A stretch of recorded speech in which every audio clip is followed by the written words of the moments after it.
A gravação, aula do dia 9 de novembro. Nossa, já 9 de novembro de 2021. O tempo está voando. Não, hoje sem falta, eu prometo. Tô pensando... Vou começar a lançar as notas. Não sei se lanço todas, não, mas a maioria eu lanço.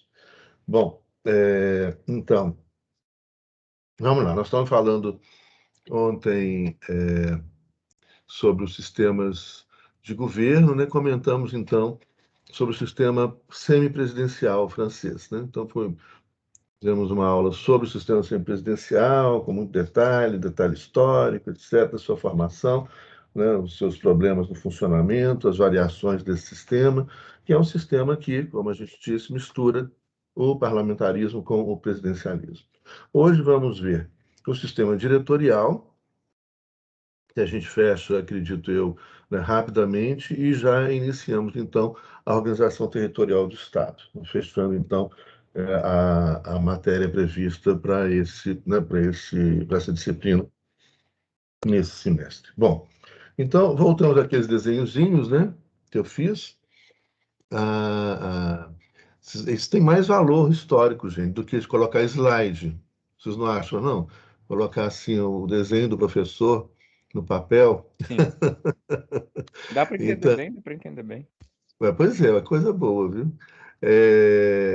Então, isso aqui nós vimos é o sistema semipresidencial, bicéfalo, né, que mistura o parlamentarismo com o presidencialismo.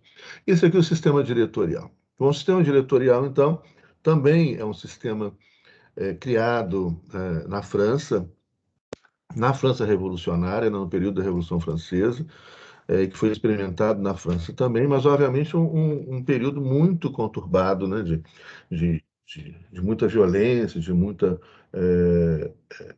confusão. Eu mando sim, Maria Eduarda. Terminando a aula, eu mando a... Beleza, mando sim, pode deixar. Vou até assinar a foto aqui. Assinar a foto não, assinar o desenho, né? Vai que vira uma obra de arte, né, no Louvre. Isso, Ulisses, gostei dessa definição. Slides rústicos. É isso aí. Ó. Então, Esse é oi? mais contemporâneos. É. Contemporâneo, que é abstrato, porque não tem uma definição lógica. Isso, ó. Roseli é artista, pintora, então já está fazendo. Você acha que tem futuro? Vou botar num quadro. Tem, eu já vi na Bienal cada coisa, até um quadro todos branco lá e um carrinho desse tamanhozinho com um pedaço de bolo do lado. Então, não, esse aqui então vai ser premiado. Os desenhos do professor. Tem mais, gente. Tem mais. Olha, tem aquele que eu mostrei. Esse aqui é precioso demais, olha lá. Com o De Gaulle, o De Gaullezinho. Esse aí eu achei interessantíssimo. Está parecendo aquele pessoal da Tarsila Amaral, sabe, que não tem as definições. Sim, eu achei que esse é né? premiado. Eu achei que esse é premiado. Esse aí eu gostei desse aí. Adorei. Tarsila descobrir vai querer copiar. Obrigado, gente. Nossa, agora vocês inflaram meu ego, Sintof. Virei artista. Então, o sistema diretorial, então, representado aqui por esse último desenhozinho, né? Você tem um grande círculo. Esse grande círculo é um poder legislativo. Então, no sistema diretorial, o poder legislativo é muito poderoso, é o mais poderoso dos poderes. Então, aqui a gente abandona aquela ideia, né, de busca de equilíbrio dos poderes. Não, aqui você tem um superlegislativo, né, que é eleito pelo povo, e esse legislativo escolhe um órgão colegiado. Aí pode ser entre os seus membros ou não, então você tem variações, sempre tem variações, ó, Tarsila com Basquiat, ó, está ficando cada vez mais chique. Esse círculozinho menor aqui é o executivo. O executivo não é um poder autônomo, né?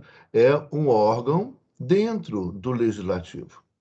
Então, o legislativo, né, é eleito pelo povo, pode ser bicameral ou não, ou seja, pode ter deputado e senador ou só deputado.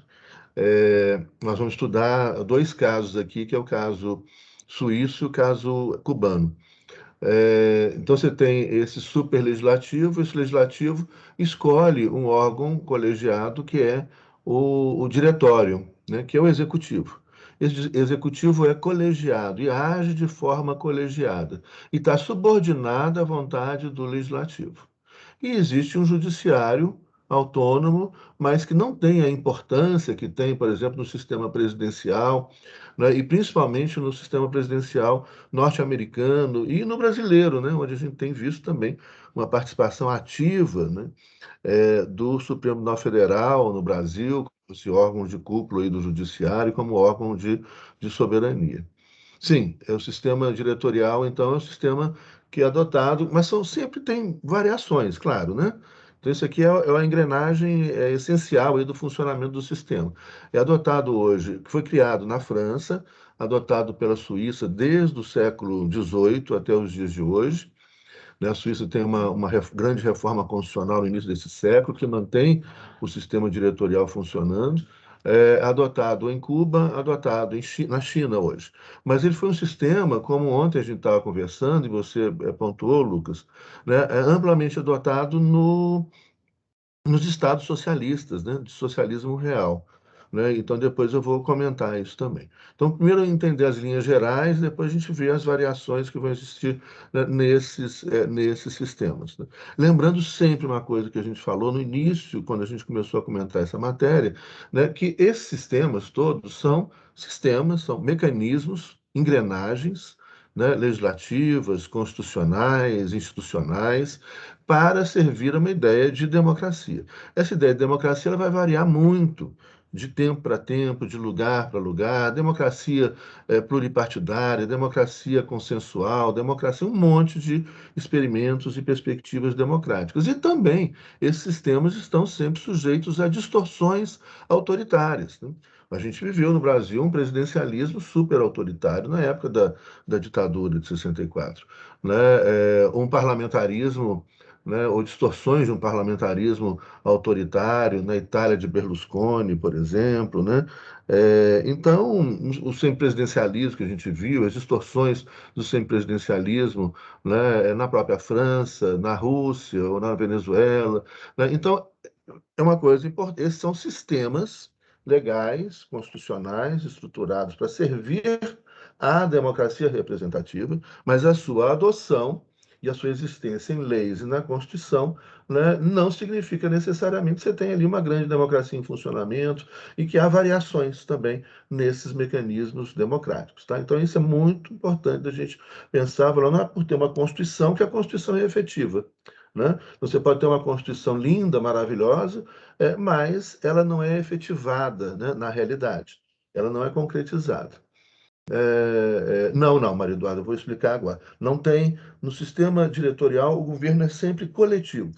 Então, não é nem um sistema presidencial, onde você tem um poder unipessoal, né, na figura do presidente da República, ou um sistema parlamentar, que pode ter um sistema coletivo, né, mas de um tempo para cá o primeiro-ministro vem ganhando muito destaque, muita força, né, porque exige-se cada vez mais, diante da realidade social e econômica, tomadas de decisões rápidas, e essas decisões acabam então, fortalecendo esse poder pessoal. Então, isso também tem acontecido no parlamentarismo, onde o chefe de governo é o primeiro-ministro, não no sistema semipresidencial, onde você tem dois chefes de governo, né?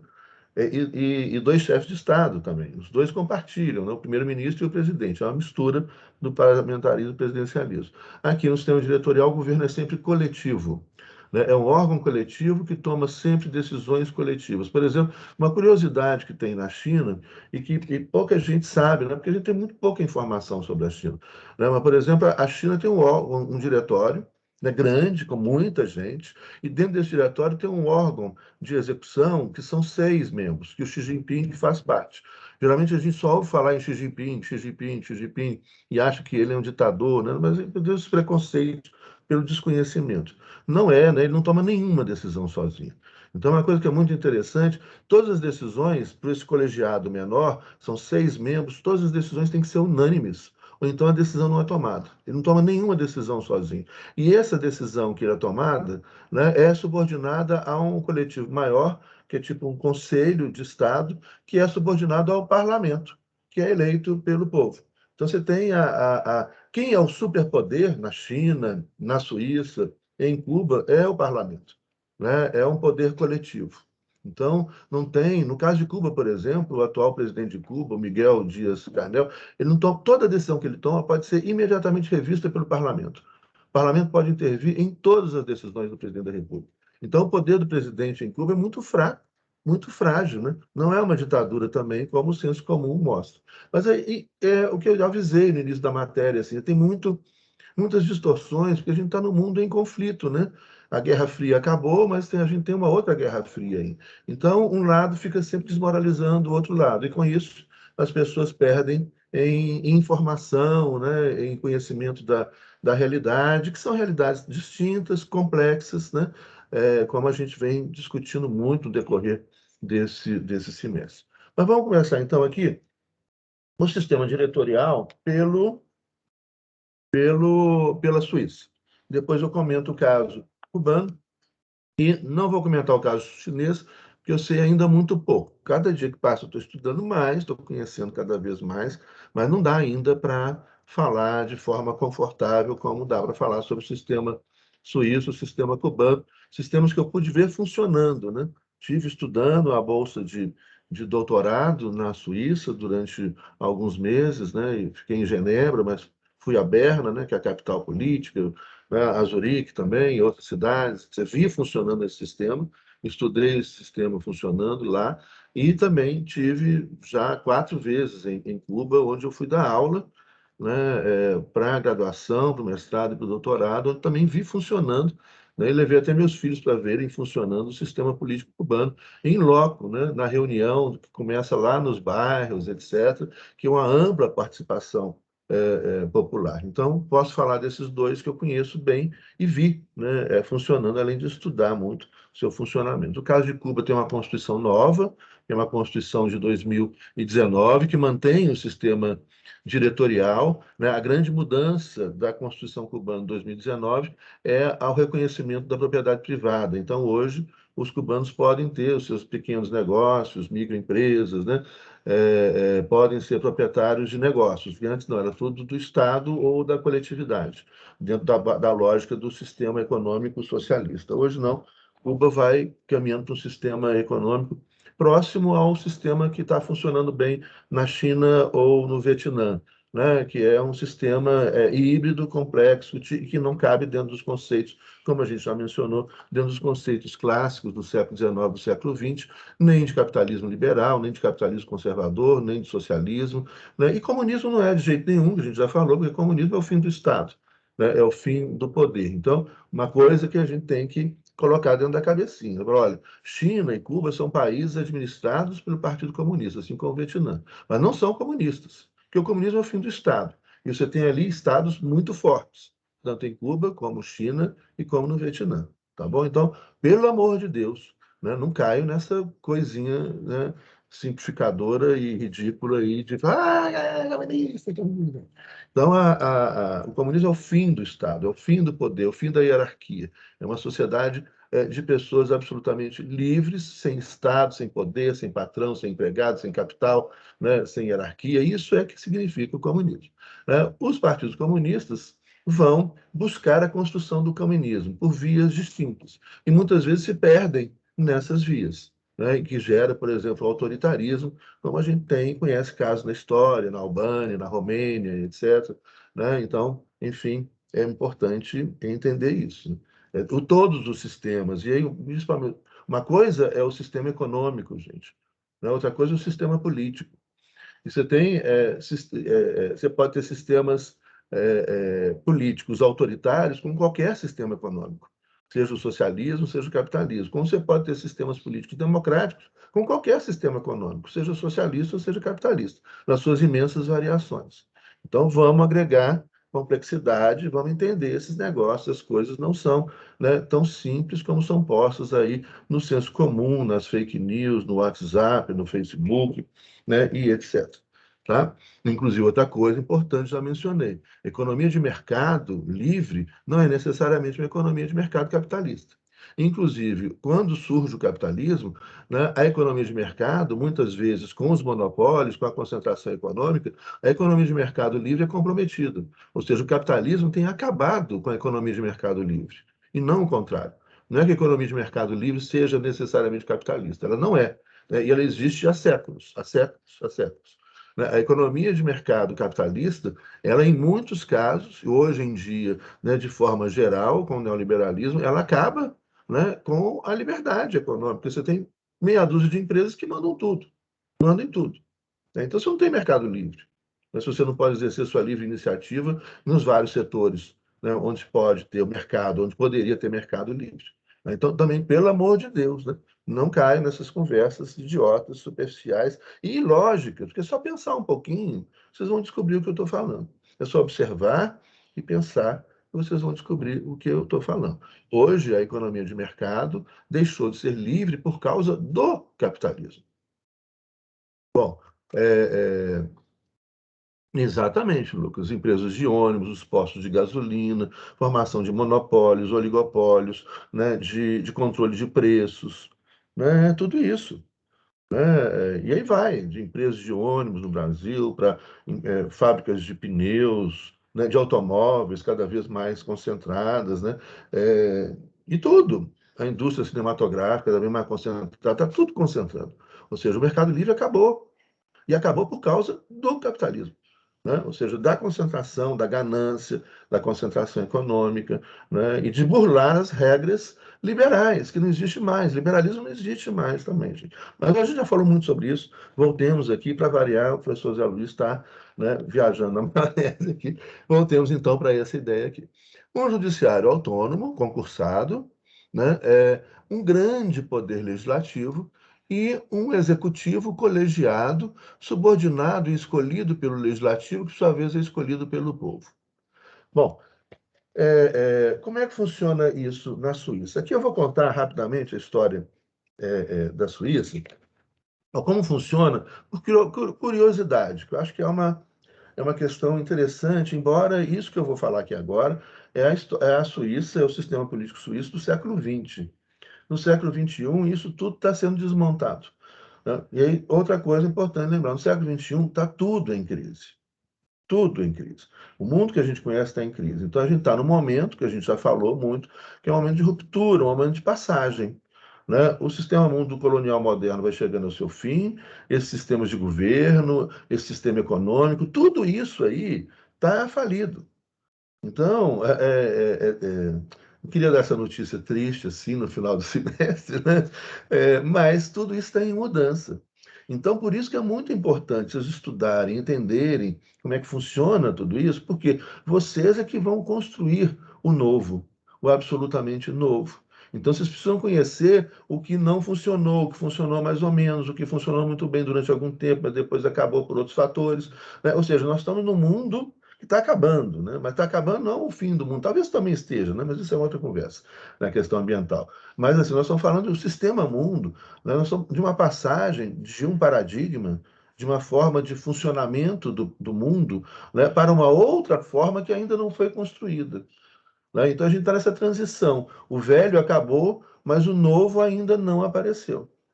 Né? E muita gente, então, como não consegue ver as perspectivas do novo, se prendem no velho. Então você tem um monte de gente querendo restaurar o velho.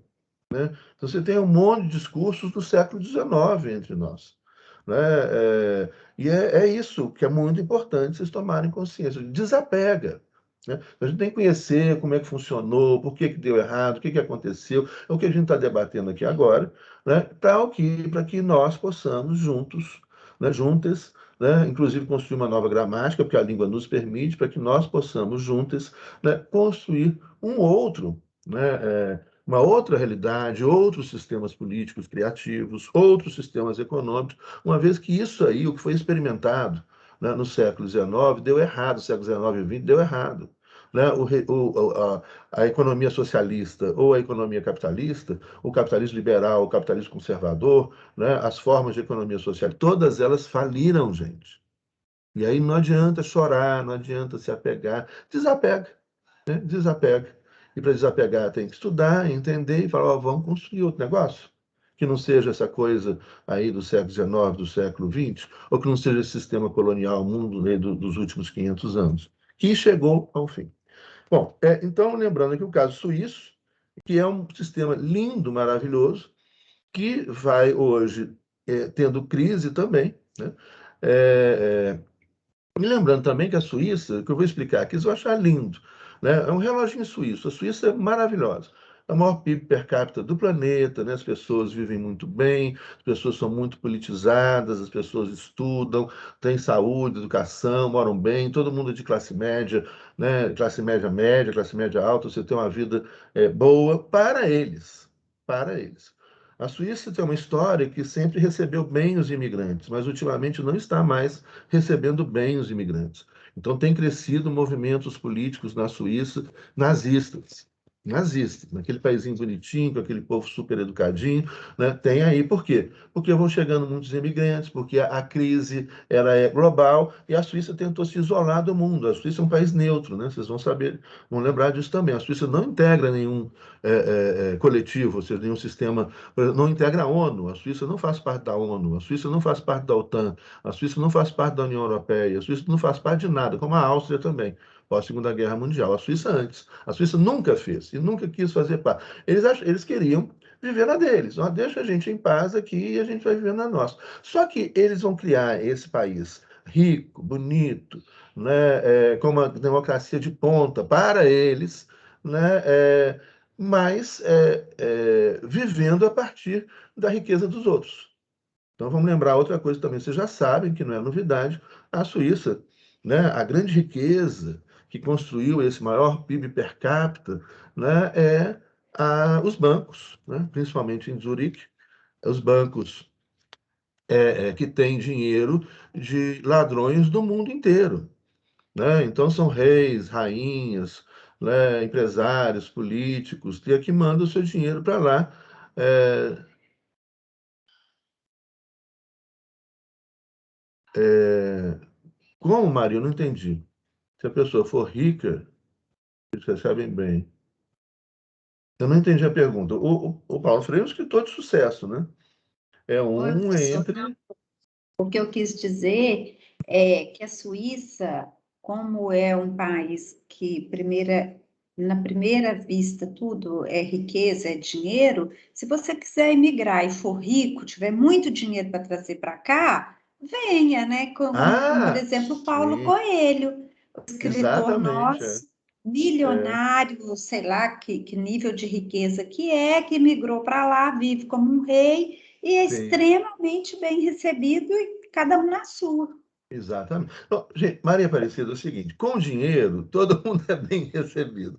Você vai para qualquer país do mundo, se você tiver dinheiro, muito dinheiro, claro, no bolso. Você consegue, por exemplo, Portugal, você consegue a cidadania portuguesa na hora se você investir X. Tem uma tabela. Vocês podem procurar um consulado português, uma embaixada, tem uma tabela, né? Se você investir tanto em Portugal, você ganha cidadania, você pode morar lá, você vira português, você vira cidadão da União Europeia, né?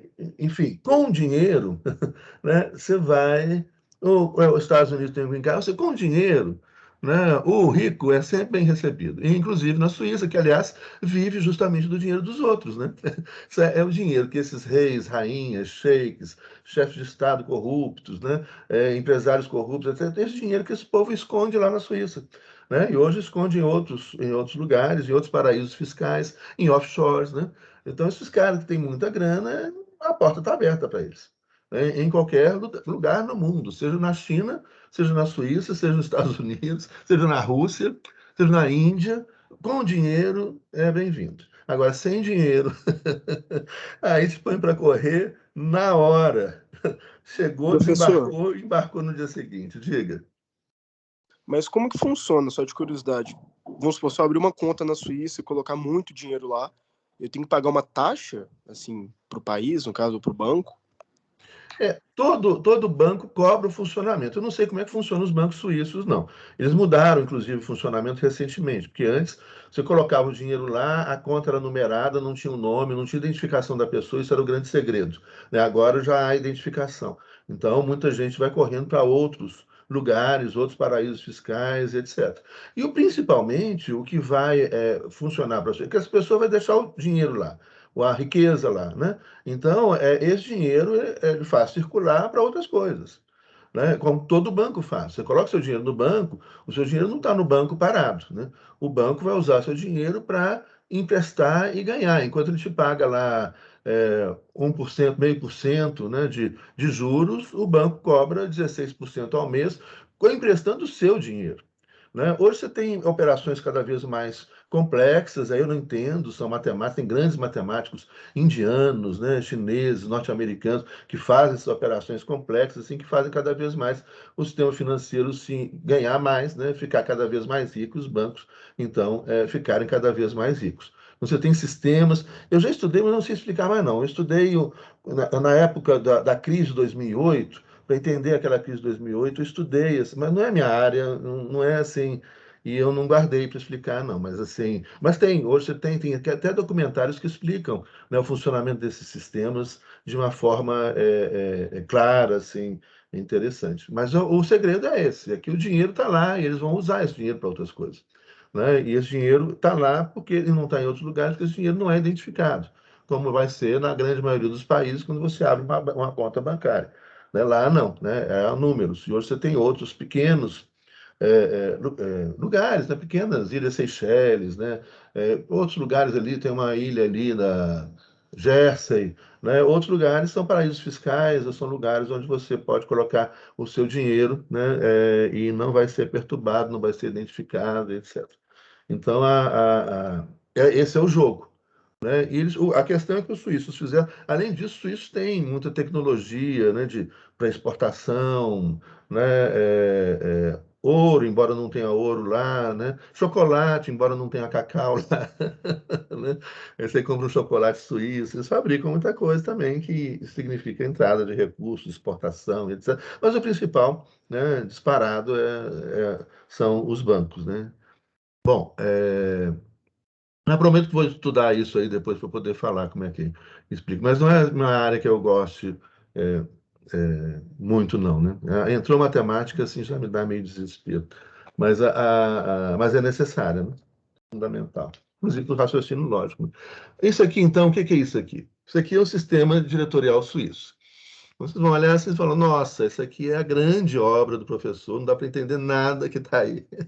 Aí eu vou explicar, então, o que está aqui. Olha, aqui você tem, na Suíça, você tem uma democracia consensual, pluripartidária, onde há um consenso político que se estabilizou desde a Primeira Guerra Mundial. Em outras palavras, desde a Primeira Guerra Mundial, são os mesmos partidos políticos que governam a Suíça. Então não é uma democracia, não, é uma baita democracia, é muito democrática. É muito democrática, só que ela é estável. Né? Ela ou seja, as coisas já estão estabilizadas. Por quê? Porque é uma democracia que tem cerca de 800 anos de história. São 800 anos de república. Né? Então, começou a ser formada a Confederação Helvética ali no século XIII. Né? Aí foi se desenvolvendo lentamente. Inicialmente eram só cidades-estados de cultura alemã, depois chegam algumas cidades-estados de cultura francesa, depois chegam cidades-estados de cultura italiana, né, e vai formando essa Suíça, né, que é plurilinguística. Né? Você tem hoje 4 idiomas oficiais, o alemão principal, que é falado por cerca de 60% das pessoas, depois o francês, 20 e pouco por cento das pessoas, depois o italiano e depois o romanche, que é uma língua de origem romana, né, uma língua latina, mas falada por muito poucas pessoas. Né? Então, os documentos, os principais, né, as leis, etc., são publicadas em alemão, francês e italiano. Alemão é a maioria, depois vem os franceses, depois vem os italianos, depois vem os romanches, são pequenininhos, que é aquele povinho que vive nas montanhas, que tem a vaquinha, né? Aquela casinha linda, aquela paisagem maravilhosa, etc. Tá lá com aquela vida pacata, muito tranquila, em cidades com poucos habitantes. Isso é muito interessante também pensar, né? Você tem cidades na Suíça de 1.500 habitantes, né? De 2.000 habitantes. Então, lá nessas cidades, por exemplo, você tem a democracia direta até hoje, que eles chamam de Landsgemeinden. Né? O Landsgemeinde é o povo todo se reúne em praça pública para discutir as leis da cidade, não tem representante. Né? Não tem você não vota para vereadores. O povo todo decide tudo. Agora tem umas curiosidades também interessantes que começam a revelar que esse paraíso, né, também tem os seus graves problemas. Por exemplo, até recentemente, no Landsgemeinde, ou seja, nessa reunião pública, eles montam uma arena pública e o povo todo vai para a rua, né? Agora, o povo todo qual? Os homens, as mulheres não. É uma sociedade machista. As mulheres, até recentemente, até a década de 1970, por aí, não tinham direito a voto, né? E até recentemente, até mais recentemente, não podiam participar do Landsgemeinde. É um país de tradição muito forte, muito conservador. Mas aí uma coisa interessante, quando a gente fala em conservadorismo e os vários significados da palavra conservadorismo. Você tem conservadorismo de centro, de esquerda, de direita. Conservador, então, a primeira ideia, quando você fala em conservadorismo político, são pessoas que têm algo a conservar. Então, eles têm uma sociedade, né, que funcionava e que, em boa medida, ainda funciona, né, igual um reloginho suíço, perfeitamente, assim, bem, sem grandes conflitos há séculos, e, portanto, eles têm o que conservar. Então, por isso, o suíço é muito conservador. Mas ele tem o conservador, falar, eu moro aqui na minha cidadezinha, tudo funciona igual reloginho, né? Então, eu vou conservar isso aqui, né? Só que isso que foi conservado vem com aspectos que começam a ser questionados, né, no mundo globalizado. Então, na década de 1970, por exemplo, as mulheres suíças começam a questionar, falam, olha, antes elas ficavam em casa fazendo um Afterstudel, né, para os seus maridos que iam tratar da política, que iam trabalhar, né? Agora elas querem trabalhar também, elas querem integrar a política, elas querem decidir o destino da cidade também, vão começar a se organizar, vão conquistar direitos. Então, esse país que muda muito lentamente, né, porque ele está muito estabilizado, né, ele começa a ter mudanças mais profundas quando ele começa, então, a participar, né, do mundo, a se inserir no mundo, aquele país fechado, que não integrava nenhuma organização política, nada, fechado, né, começa a conviver e as suas comunicações, computadores, celulares, aí pronto, a Suíça está no mundo, né? E essa sociedade, então, extremamente tradicionalista e conservadora, começa a sofrer os impactos do que está acontecendo no mundo, inclusive impactos migratórios, né, e etc., que vai criando sentimentos ruins, horrorosos nas pessoas, né? Como eu disse, imaginar que nessa pacata Suíça você tem ali, né, movimentos nazistas. Mas também não é de se estranhar se a gente estuda a história, né? A Suíça não faz parte não fez parte da Primeira Guerra Mundial, não fez parte da Segunda Guerra Mundial, era um país neutro, mas os bancos suíços apoiaram o Terceiro Reich de Hitler, né? Lembrando que 60% dos suíços são de língua e cultura alemã. Então, os bancos suíços apoiaram, financiaram, de alguma maneira, né, o Terceiro Reich, a ascensão de Hitler, dos nazistas. Então, é um paraísozinho, mas um paraísozinho para eles, né?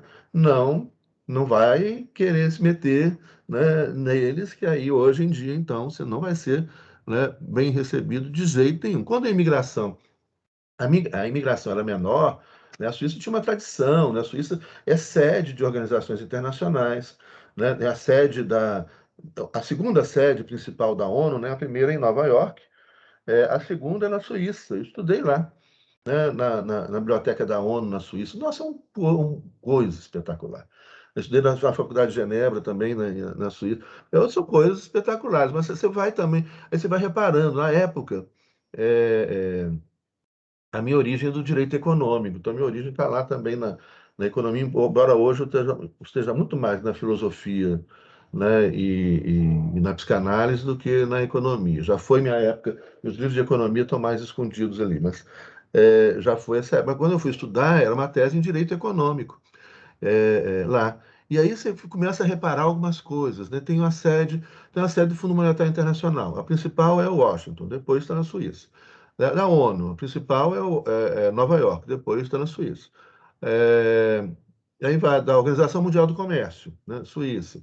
E fui visitando esses lugares para fazer pesquisa, etc. E eu comecei a reparar que a pesquisa já começava no prédio. Quando você chegava no prédio, estava lá, por exemplo, o prédio da Organização Mundial da OMS tá lá também, mas era na Organização Mundial do Comércio, que eu acabei de falar. Falava um prédio assim, prédio doado por Sir Rockefeller, não sei da quanto. Sir Rockefeller. Né? O prédio da Faculdade de Direito da Universidade de Genebra, prédio doado por um magnata qualquer. Então, você vai vendo também, você já começa a pesquisa ali, fala, olha, esse sistema, quem construiu esse sistema? Né? Para quem é esse sistema? Então aí entra toda aquela discussão que já está ali. Você pode tirar já uma fotografia, né, da pedra que está lá, né, no prédio, você já começar então a ter pistas de quem criou, para quem criou, né, esse sistema, né? E o sistema mundo pós-Segunda Guerra Mundial, que é todo o quê? Está tudo nos Estados Unidos, em segundo lugar, um país neutro, para ter segurança. Ó, se isso aqui der problema, está lá. A Suíça ninguém mexe, ninguém, né, é estável, é conservadora, né, não muda, e etc. Quando eu cheguei a Genebra, eu fui comprar um livro de direito constitucional. O meu orientador aqui no Brasil, e eu tinha um orientador lá, né? Então, o meu orientador aqui pediu, professor, Zé Luiz, traz para mim um livro, isso foi em 1993, tem muito tempo. Traz um livro ali, 91, mentira, 91. Traz um livro aí, o melhor livro você encontrar direito constitucional.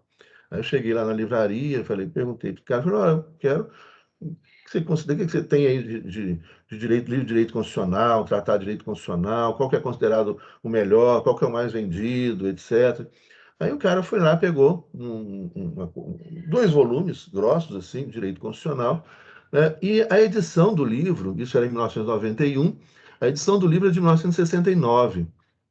Aí eu perguntei para ele, não, o senhor não entendeu, eu quero um livro atual, uma edição desse ano. Aí ele riu assim, muito simpático, falou, olha, o senhor é da onde? Eu falei, sou do Brasil. Eu falei, é por isso, é porque o seu país é muito novo, as coisas mudam toda hora, então lá vocês devem ter livro de direito constitucional todo semestre. Eu falei, é verdade, todo semestre tem uma edição nova do livro de direito constitucional. Aqui não, as coisas não mudam. Esse é o mais atualizado. Ou seja, o livro tinha, né, 24 anos da edição dele. E nada tinha mudado no direito constitucional suíço nesses 24 anos. É uma outra, né? É uma outra realidade, de estabilidade, que hoje está deixando de existir. E aí, então, eles criaram um sistema de estabilidade democrática, consensual, pluripartidário. O que é isso aqui? Então, esse quadrinho aqui que eu vou explicar. Olha que curioso. Você tem, como a democracia é muito antiga, os partidos políticos eles já estão estabilizados. Ou seja, eles têm uma votação estável de eleição para eleição.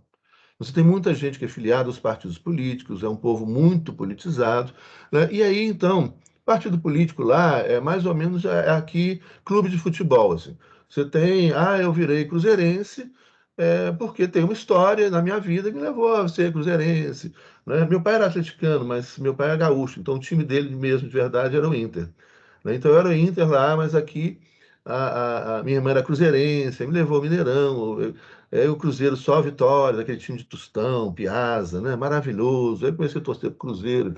Na Suíça, as pessoas vêm ter essa coisa de família, né? Meu avô era socialista, meu pai socialista, eu sou socialista. Ou então tem um caso de um amigo francês que ele é comunista e o pai é conservador. Né? E ele brigou com o pai, então ele virou o oposto que o pai era.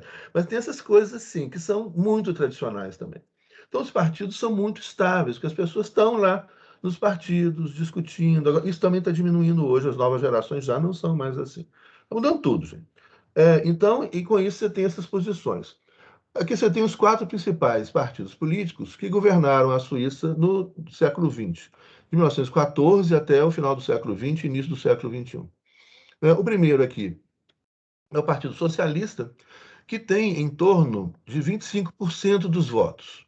Ou seja, entre eleição e eleição, os socialistas recebiam 25% dos votos. Então, isso se chama de uma posição consolidada.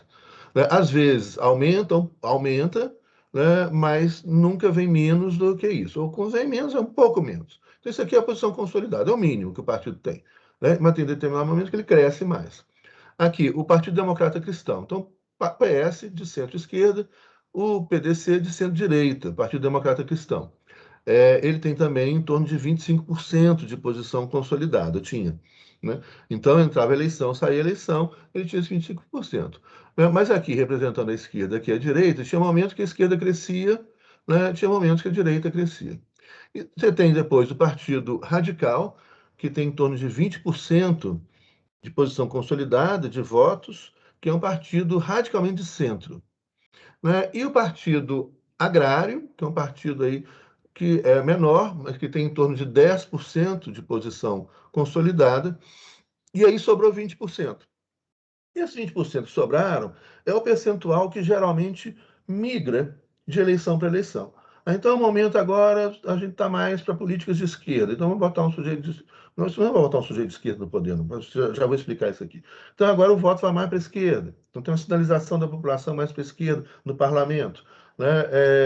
Agora está mais para a direita, então você vai mais para a direita. Ou seja, algo que é democrático, que aqui no Brasil a gente não tem a menor ideia ultimamente do que significa isso, porque as pessoas estão completamente ignorantes. Né? E é irritante o grau de ignorância política. Você quer fazer uma democracia, né, só com a extrema-direita. Óbvio, primeiro, a extrema-direita nunca foi democrática. Segundo, né, você não tem democracia se você não tem as várias formas de pensar. E a possibilidade de revezamento, de alternância no poder da esquerda, do centro, da direita. Esquerda, centro, direita, direita, centro, esquerda, centro, direita. É isso que é democracia porcaria. Né? E as pessoas ficam, que socialista, que comunista, bando de idiotas, né? Que acham que isso é democracia. Então, é isso aqui. Na verdade, você tem aqui, né, é um grande centro, né? É um governo de grande centro, que é o que marcou, como a gente já comentou, a Europa Ocidental pós-Segunda Guerra Mundial. Ou seja, um revezamento permanente entre centro-esquerda e centro-direita, mas você tem um consenso aqui, que ninguém abre mão desse consenso. E na Suíça é a mesma coisa. Olha, seja de direita, seja de esquerda, seja de centro, né, todo suíço vai comer, morar, ter saúde e ter educação. Saúde de extrema qualidade, pública e gratuita, educação de muita qualidade, pública e gratuita, e também, para quem tem muita grana, que são essas pessoas que vão lá, você pode estudar em colégios, mas são colégios que cobram uma fortuna. Nem sei quanto cobraria hoje. Em São Paulo, hoje você tem colégios para os ricos, que é de mensalidade de 20 mil reais, por exemplo. Né? Imagina lá pode ser uma mensalidade de 20 mil dólares, ou mais do que isso, porque são filhos de sheiks, de reis, né? E coisas que vão estudar lá na Suíça. Né? E aí, então, já deve ter ouvido falar, era muito chique, né, estudar na Suíça. E aí, então, as pessoas iam, né, para ir estudar na Suíça. E vão, né? Vão ainda. Mas aí é privado e é caríssimo. Agora, para todas as outras pessoas, você tem um ensino público gratuito de extrema qualidade. E uma educação e uma saúde. Você tem a saúde privada e tem a saúde pública, que sobra vaga na saúde pública gratuita. Tem vaga nos hospitais, não tem fila. E é extremamente sofisticado o sistema público. Mas você tem um sistema privado que aí você vai pagar, você quer ir fazer um tratamento de saúde, você vai pagar um quarto que tem vista para o Lago Lemã, né, que tem banheira, que tem um quarto junto para banheiro de massagem, tem um quarto junto para a família que vai te fazer companhia enquanto você está lá no hospital, etc. Aí é caríssimo, caríssimo, caríssimo. Aí você tem também a melhor e mais sofisticada e mais cara saúde do mundo, mas caríssimo, caríssimo. A Suíça é isso, né? Ela tem um público para todos eles, onde todo mundo tem segurança. Todo mundo come, mora, estuda, trabalha, tem saúde, tem um salário muito bom. Que, aliás, lá é tudo muito caro. Né? Então, para nós é absurdo de caro. Quando eu morei lá, eu comia Pizza Hut todo dia no jantar e um café da manhã na pensão onde eu estava, que aí era uma senhora, 90 anos de idade, dona da pensão, que ela fazia um mega café da manhã para mim. Eu já saía bem alimentado e a biblioteca e só comia pizza à noite. Que é a Pizza Hut, ou então McDonald's, né, na época, né, que era mais baratinho. Não dá para você ir num restaurante. Então você tem esse sistema, né, que é um sistema de centro, né, um grande centro, que combina, então, aspectos que vêm da direita e da esquerda. Né? Mas pensando ali, você tem um grande Estado, né, o Estado suíço. E aí, então, esses 4 partidos estão no poder, né, desde da Primeira Guerra Mundial. E com a posição consolidada, que eu mencionei, então, eles vão ter já vagas garantidas no governo. Então, o governo, desde 1914, é formado por sempre 2 socialistas, 2 democratas cristãos, 2 radicais e 1 agrário. Seria o 25, 25, 20%, 2 cada um, e o agrário, 1 cada um. Então, entra governo, sai governo, há uma estabilidade política de um governo consensual pluripartidário. Então, você tem um consenso pluripartidário, que na verdade é um grande consenso de centro. Os suíços falaram, nós não vamos brigar entre a gente, né? Vamos construir esse consenso político, né? Porque nós todos temos interesses comuns, né, para todos os cidadãos suíços. Então, você tem a democracia consensual, como é que chama isso? Né? No diretório, então, isso é o executivo. O diretório é escolhido pelo parlamento, mas o parlamento consensuou de que o governo deveria ser esse. E o governo permanece esse. Né? Vai mudando os nomes aqui, dos socialistas, dos democratas cristãos, dos radicais e dos agrários. E do agrário, né? Mas vai mudando o nome, mas mesmo assim não muda muito, não. Há outro dia tinha um sujeito que estava no diretório suíço há 32 anos. Olha, está funcionando, para que mexer? Né? Então é outra lógica, a gente não conhece essa lógica. Né? Aqui toda campanha eleitoral é o novo, a gente pega o velho, transforma o velho no novo, o novo, pela renovação, pelo novo, né? Pelo novo, isso, o novo é sempre antigo. Porque, na verdade, não muda porcaria nenhuma. Aí, mas esse discurso, isso, o novo, vamos construir o novo. Aí eu prometo que vou trazer o novo na política, o novo na política é velho, que não se cabe mais. Né? Então, essa coisa. Né? Não, isso é uma outra lógica, portanto, de funcionamento do sistema, que é uma outra cultura.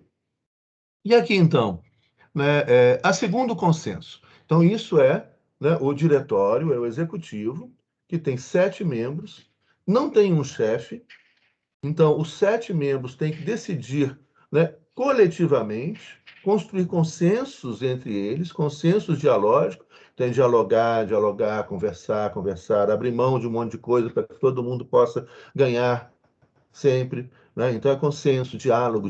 Democracia é diálogo democrático. Né? Eu discordo de você, então eu vou dialogar com você, vou ouvir o que você tem a falar, né? Você vai ouvir o que eu tenho a falar, e nós vamos, então, agora, com boa vontade, construir um consenso. Eu vou abrir mão de alguma coisa, você vai abrir mão de outra coisa, e a gente vai construir um consenso. Então, essa lógica, né? Diálogo é um governo coletivo. Todas as decisões são coletivas. Né? Então, você tem a figura de um chanceler, você tem uma figura que representa a Suíça. Seria a figura, uma espécie de presidente. Mas esse presidente não manda nada, ele é só o representante do Estado suíço. Porque não dá, você imagina só, você vai ter uma reunião, né, internacional e aí vão 7 membros do diretório. Não dá. Então você vai aquele chanceler. Mas esse cara, ele não tem voz própria, ele não toma decisão nenhuma sozinho. Ele vai falar, ele vai agir em nome do diretório, que por sua vez está subordinado ao parlamento, que é um coletivo ainda maior. Então, na verdade, a última palavra de tudo é do parlamento. Se o diretório, esses 7 membros, entrarem em conflito com o parlamento, não há conflito. Prevalece o que o parlamento determinar. Não há conflito. Então, o diretório discordou do parlamento? Discordou, o parlamento vai chegar e falar, olha, mas sinto muito, vocês vão ter que fazer isso. O diretório vai fazer isso. E o chanceler, então, esse presidente, só vai falar o que os outros mandam. Ele não tem voz própria. Então, ele é o cara que vai representar, vai participar de reuniões internacionais, etc. Mas ele é um poder, né? É um cara que não é um poder, né? Ele é uma pessoa, um representante, um chanceler, que vai falar pela Suíça. Mas quem é que tem a palavra última sobre a Suíça? O parlamento, que escolhe o diretório, que é o governo, mas que vai governar segundo as diretrizes do parlamento. E se houver discordância, prevalece o parlamento. Bom, e aí então você teve outro consenso. É um país, a gente vai lembrar que o ser humano é tão doido, né, que o ser humano briga por causa de cor de pele, briga por causa de narizes diferentes, cabelos diferentes. Né? Os irlandeses já foram perseguidos pelos ingleses, assassinados, porque eles tinham cabelo vermelho. Né? Hoje tem muito pouca, porque geneticamente são poucos, né, os ruivos. Né? Imagina se tipo. Não bem até hoje, né? Oi? Os irlandeses não se dão bem com os ingleses até hoje. Não se dão bem até hoje, e a Irlanda do Norte, que é mais protestante, não se dá bem com a República da Irlanda, que é católica. Né? Brigaram, se mataram, os ingleses mataram, porque eles tinham cabelo vermelho. Imagina, está igual o Brasil hoje. Você imagina, se tivesse muita pessoa de cabelo vermelho aqui no Brasil, né, as pessoas iam ser assassinadas em público. Você imagina, comunista, pega! A polícia ia pegar e aprender o sujeito, o cabelo dele é vermelho, prende, comunista. Então isso era... A Inglaterra não era porque era comunista, não. Eles falavam que era cabelo vermelho, e falavam que era coisa do mal, né? Já tinha esse papo furado aí, né? Naquele papo. Então, para evitar briga por causa de língua, pessoas brigam. Você sabe que tem racismo linguístico. Na Bélgica tem racismo linguístico. Os belgas de língua neerlandesa, holandesa, discriminam os belgas de língua francesa, que diz que os que falam francês são inferiores aos de língua germânica, que é o Mas aqui também neerlandês. tem, no Brasil tem. Racismo linguístico? Lógico que tem. Qual? Olha a Bahia como é que fala, o É nordestino verdade, como é que fala, o sim. mineiro como é que fala. É. Existe uma caracterização regional e que as pessoas debocham a fala como você fala. É terrível. Exatamente. É Isso terrível. mesmo. Isso aqui também tem. Nós temos racismo. Na minha opinião, né? Na minha opinião. Não, tem, claro, claro. Você tem o maior preconceito contra determinados acentos, né, determinadas formas de falar o português, porque é uma diferença. Você tem, inclusive, dicionários que são legais demais. Dicionário baianês, português, baianês. Quando eu mudei para cá, eu sofria. Nossa, todo mundo perguntava como é que falava, porque aí eu falava mais cantada ainda, né? Tem 40 anos que eu moro aqui. Então, assim, eu falava muito cantado. Nossa, o pessoal pegava no meu pé. Não, tem o racismo contra o presidente Lula, por exemplo, né? O jeito dele falar, a forma dele falar. Nossa, é muito, muito. O Brasil tem muito, você tem toda a razão. Não é só a Bélgica, não. Não, mas essa, né, para nossa conta, né, sim. Muita discriminação territorial, linguística, né? Muito. E é riquíssimo esse idioma, né? Então, essa coisa de querer reduzir o idioma ao idioma oficial, né? Isso é absolutamente absurdo e empobrecedor, né, do idioma. Né? Eu tenho tem um dicionário também rondoniense, português rondoniense, as expressões de Rondônia, no norte. Tem outros, tem até um dicionário Belo Horizontino, né, que foi lançado aqui, legal demais, né? Do jeito nosso de Belo Tem o Horizonte falar. mineirês, tem aquele negócio de Mineirês, você, que o mineiro engole é. letras, né? Tem o A gente C, engole o as C, sílabas todas, né? A gente fala, tem em algumas vários. regiões no sul, que a gente fala, sul de Minas, fala oncotô, progovô, o que eu estou fazendo aqui? Eu falo assim, eu falo, o que eu estou fazendo aqui? O que eu Tanto estou que fala que fazendo o aqui? mineiro é o baiano cansado, que ficou cansado de não querer seguir a viagem. Também, Montes Claros, lá no norte também, você tem É. muito baianês entre os mineiros, né? É, goianês lá, Pirapora, viu, Felipe? riquíssimo, riquíssimo. Sou caipira, pirapora, Olha eu nossa. aí. Aê, aê, Felipe. Fala aí o seu sotaque para a gente ver como é que é. Uai, não tem muito, não. Uai, tem não? Aí a gente Acho que, fala. sei lá, não. Né? Lá, não sei, não dá, eu não sei falar o meu, não. Lá a gente fala meio misturado de tudo. Viu? Isso é lindíssimo, Felipe. Adorei. Lá a gente fala meio misturar de tudo. Olha só. Isso é lindo, gente. A forma regional de falar, né? É isso. Você fala o R do norte de São Paulo, nossa, aquele R fortíssimo, né? Que tá. Eu dei aula durante um tempo em. Principalmente o interior, né? Ali É, Piracicaba, ali que canta ali, o pessoal Ah, lá é puxa um R puxadão, né? pesado. Lá é puxar. muito puxado. Sertãozinho. Já fui a Sertãozinho uma vez. Gente, eu achei eu estava conversando com um professor de lá, ele falando, o jeito dele falar, eu achei que ele estava brincando comigo. Falei, não, é esse R forte mesmo, né? É legal demais. Eu dei aula em Pouso Alegre durante muito tempo. Também tem um R acentuado em Pouso, mas que é diferente do Sertãozinho. Que aí é isso, enfim, né? E aí as pessoas tão loucas que brigam por causa de sotaque, por causa da forma de falar, por causa do idioma e etc. Então os suíços falaram, para a gente evitar essa briga, nós vamos criar um consenso linguístico. Olha que interessante. Então todo o governo da Suíça, isso século XX, isso infelizmente vem mudando. Você tem um consenso linguístico. Então, por exemplo, os dois socialistas, um tem que ser de fala francesa, de língua francesa, o outro de fala alemã. Lembrando que o francês falado na Suíça é diferente do francês falado na França, que é diferente do francês falado na Bélgica. São pequenas mudanças, mas o sotaque é bem diferente também, e tem algumas palavras, até numerais diferentes. Então, você tem, né, dos dois socialistas, um é de fala francesa, um de fala alemã. Dos dois democrata cristãos, um de fala francesa, um de fala italiana. Dos dois radicais, dois alemães. Do um agrário, um alemão. Então, no final, você tem, quatro alemães, dois franceses e um italiano em todos os governos né, do século XX da Suíça. Então, você tem um consenso linguístico. Nós não vamos brigar igual os belgas brigam, né, onde teve a Bélgica ficou mais de um ano sem governo, porque a escolhida Miss Bélgica, para esse concurso babaca, né, de Miss Universo, que não tem babaquice maior do que isso, né? Essa objetificação da mulher.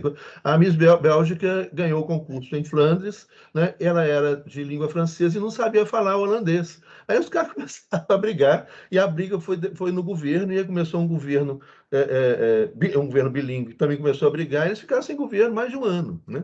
Mas a Bélgica foi funcionando, né, nesse um ano, né, por causa de eleição de Miss Bélgica, porque a Miss Bélgica só falava francês, não falava o flamengo, o neerlandês, né, o holandês, que é uma língua germânica, que, portanto, é primo do alemão, né, que é primo do sueco, que é primo do norueguês, que é primo do dinamarquês, né, são línguas alemãs, que é primo do holandês.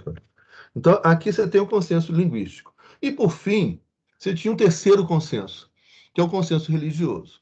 Ou seja, por incrível que pareça, as pessoas brigam por causa de religião, né? E se matam por causa de religião. E aí, no caso, entre os cristãos, essa briga começou lá no primeiro cisma, né? Entre os cristãos, o primeiro cisma, a primeira grande separação, que foi a separação da Igreja de Roma, ocidental, católica, e a Igreja oriental, grega, ortodoxa, grega, que depois também vai ter a Igreja Ortodoxa Russa. São todos cristãos, né? Mas tem algumas diferenças teológicas, né, de interpretação, e muitas diferenças com relação às formalidades, aos rituais, né, e o funcionamento da estrutura, né, dessas igrejas. Então, hoje o Papa vem se aproximando muito, né, de todas as igrejas do Papa Francisco, fabuloso, lindo, fantástico, sensacional, adoro o Papa Francisco. É a grande liderança que existe no mundo, né, hoje, e é o cara que vai se aproximando de todas as outras religiões também, né, do líder ortodoxo, né, de lideranças islâmicas, né? Lembrando que tudo vem, todas essas religiões, né, monoteístas, vêm da mesma base, que é o judaísmo. A base comum, sejam cristãos, sejam judeus, sejam islâmicos, muçulmanos, todos vêm da Torá, tudo vem do Velho Testamento.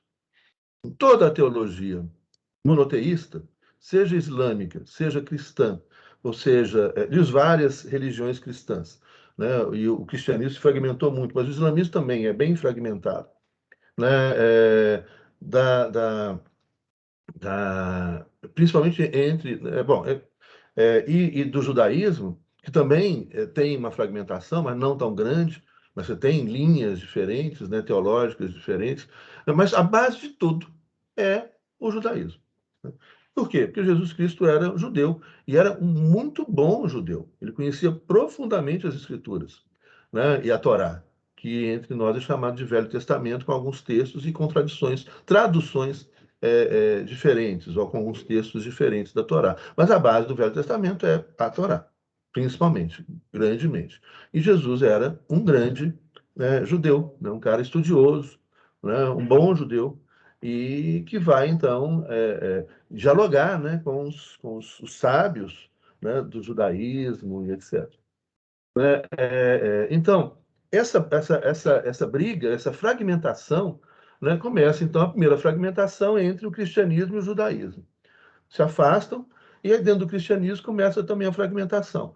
O cristianismo oriental, chamada Igreja Ortodoxa grega, a Igreja Ortodoxa russa, né, para o cristianismo ocidental católico. O cristianismo ocidental católico, depois de 1000 anos, que é a Igreja de Pedro, né, vai ter um cisma, ou uma separação traumática e muito violenta, que vai ser entre protestantes e católicos. Então, ali com o Martinho Lutero, que era um padre católico, que estudou profundamente o Velho Testamento e a Torá, e o Novo Testamento, né, e o Evangelho de Jesus Cristo, ele vai chegar e falar, olha, o que está acontecendo hoje com o poder, né, real, terreno da igreja, né, ou seja, com o poder dos papas, você tinha papas ali tinham papas que tinham família, que tinham o Borgia, né, o Borgia tem livros, tem filmes, tem histórias em quadrinhos do Borgia, que era um papa espanhol, né, que foi a época das invasões espanholas aqui espanholas e portuguesas aqui na América, né? O Borja era o Papa, e era um cara super polêmico, pouco ético, e as coisas que contam barbaridades dele, papas que faziam guerra, que saíam, né, de espada em Tem punho, um com seriado exército. dele Tem um seriado muito bom dele. muito bom, vale a pena assistir. Ele Esse era seriado perverso demais, ele era assassino também, né? Era um assassino, papo que mandava você matar, gostava. não, cara, isso tinha outros. Agora, o professor, teve um papa francês também. Teve um Eu papo, fui lá inclusive mudou, naquela cidadezinha lá na França, como é que chama? foi a sede do papado durante esse Avignon, Avignon, que tem inclusive não é um castelo onde que esse papa morou, que ele nunca ficou no Vaticano. Ele morou lá, em Isso, em Avignon. Avignon, exatamente. A sede É, do papado desse período foi lá, não a lembro o sede do nome papado, dele. é isso mesmo. É. Mas inclusive a igreja francesa e parte da igreja católica espanhola hoje é das mais conservadoras do mundo, né? E que tem muita resistência interna ali ao Papa Francisco, que é uma pessoa aberta, né? O cristão, para mim, o Francisco é o verdadeiro cristão, né? Um cara que põe o amor em primeiro lugar, né? Um cara que não faz arminha, que não discrimina, que dialoga com todo mundo, que não discrimina as pessoas por causa de etnia, por causa de cor, por causa de religião, né? Por causa de opção política, né? Então, eu admiro De profundamente o Papa Francisco gênero, só por falta causa de agora abrir, gênero, né? Por causa de acabar com gênero. o celibatário. Mas você viu que tá devagarzinho acabando, né? Já Foi acabou agora para acabar. a pessoa mais poderosa no governo do Vaticano é uma mulher agora, uma freira. Não sei se vocês viram a reportagem. Isso nunca aconteceu, né? Você tem hoje mulheres em postos importantes da igreja. As freiras passadas, se não me engano, isso já foi aprovado, não sei. Eu li isso em algum lugar, mas eu não tenho certeza, de que as freiras já podem dar comunhão, que não podiam, né? Então, está caminhando a passos largos para a transformação também de uma instituição de muita tradição, né? Mas abrindo o coração, né? Com amor, que é isso, né? Que para mim foi a coisa mais importante de tudo, né? Que Jesus Cristo ensinou, amor. Né? Ele não ensinou a fazer arminha, a matar ninguém, a perseguir ninguém, a fazer guerra, né? A odiar o outro, a odiar o irmão, não ensinou a odiar a outra religião, né? Os preconceitos absurdos que a gente tem no Brasil com relação às religiões africanas e a religião brasileira. A gente tem uma religião brasileira, né? Que é a Umbanda, que é uma religião que congrega, né, as tradições religiosas brasileiras vindas da África, vindas da Europa, o cristianismo, vindas dos indígenas, né? A Umbanda é uma religião brasileira, né? De tradição brasileira, construção brasileira, que é incompreendida e que sofre tanto. A ignorância, gente, é o grande mal. A ignorância é que gera violência, Mas eu né? acho que não é isso não, professor. Eu acho que a questão foi da cultura religiosa mesmo, que foi inserida, né? Que todo mundo achava que todo mundo que é ubandista ou é candomblista, eles são gente do mal. É. Tem uma diferença do candomblé para a Umbanda. Tem. O candomblé quer nem saber se está fazendo bem ou mal, ele está ali para realizar seus desejos, né? Os orixás não estão preocupados com isso, mas a Umbanda não, a Umbanda não faz a coisa por mal. A Não, Umbanda mas nem, eu faz as diria, coisas mais por bem, ele já tem um outro senso, uma diferença aí.